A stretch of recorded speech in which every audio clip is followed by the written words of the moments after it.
When people visit Hawaii, they expect to see sandy beaches, palm trees, hula girls, and grass shacks. I don't think that they would even imagine in the middle of Hanalei Valley finding a herd of bison.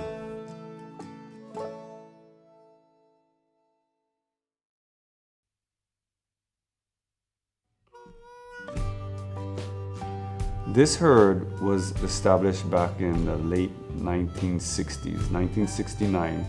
A gentleman, Bill Morey, decided to bring bison to Hawaii. And he originally got 6 cows and 4 bulls out of Colorado. Later in the 70s, he actually added more bison from South Dakota. And at its peak, I think it was 300 head that they had at one time. Well, it's been a learning process for us, being that we've worked cattle most of our career. So I think the biggest difference between bison and cattle is that cattle are a lot more domesticated compared to buffalo are still somewhat wild in handling them. You can't get as close to them as you are able to with the beef cattle. And to me, it's like you really have to be calm in order for them to settle down and feel the same. I'd say cattle aren't as aggressive in close quarters as buffalo are. The cattle are easier to move, easier to herd, should you say. Easier to work in the corral itself. You can actually get close to them, whereas the buffalo, you're gonna have to kind of be behind a gate, or you can't really get close to them. They're a little more aggressive. Yeah, we've rounded up the bison about 3 or 4 times now, and it gets better every time we do it. We'd start off by setting up our gates to our corral.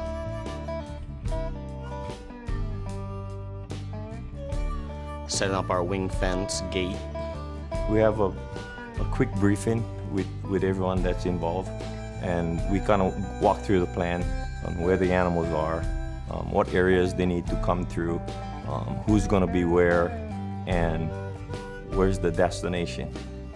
We just meet first and tell each other what we're going to do, and then we go out and we each have like a position we stay in, and there's people who actually go in and drive them out, and people who stay and block certain areas so that they don't branch off. We try to just keep the herd together and drive them all the way into the corral.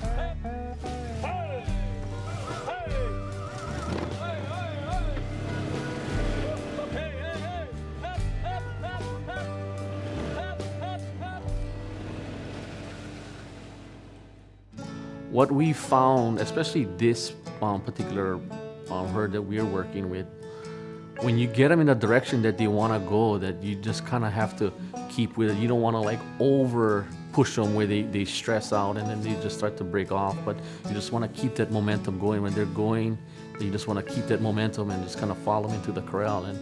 And we had success with that on our last drive that we did. So.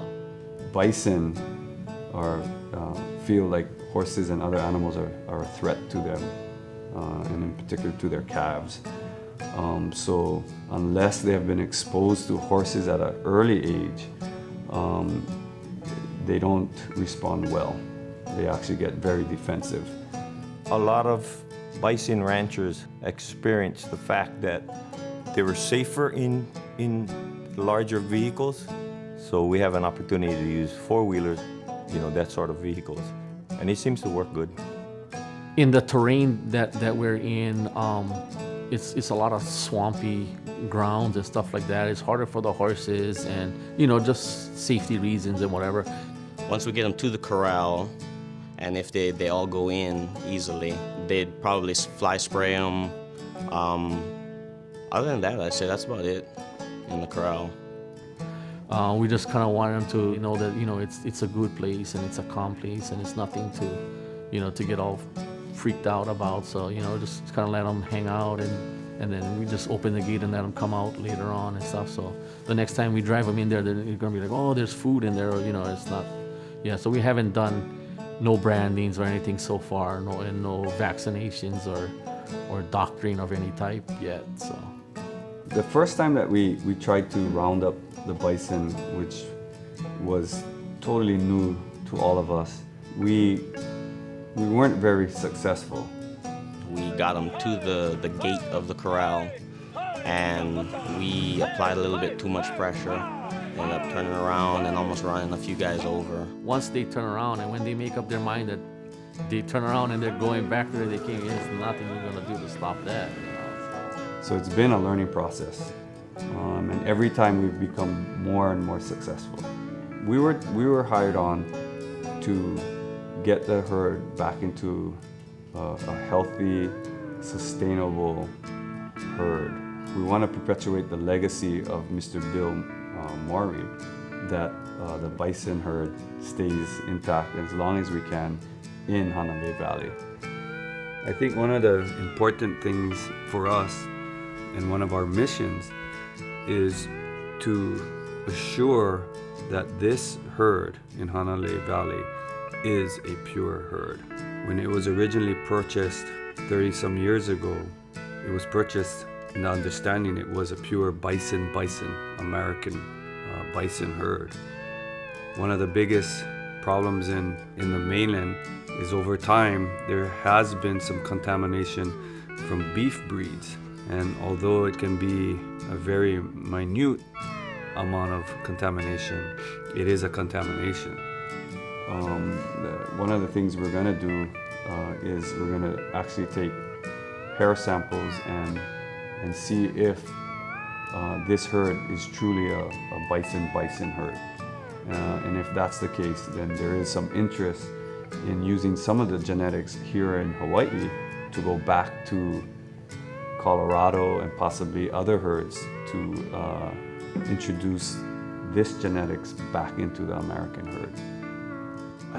It's very interesting. I've spent my whole life being around animals. First and foremost, you have to love what you do, and it grows with you. And no matter what type of animal it is, we have to realize that, when we're calm, they're calm. The animals will sense every bit of it. And a lot of people don't realize that. But if you do it long enough and observe and watch the animals, we as human beings, and myself, I've learned a lot just being around them and working with them. And I love it. I like being in the open. I like being on pasture land instead of being indoors or anything like that. I also love working with animals, horses, cattle, obviously buffaloes, but you got to really enjoy being outside and dealing with nature, dealing with the weather, obviously, and all that stuff that has to do with being a cowboy.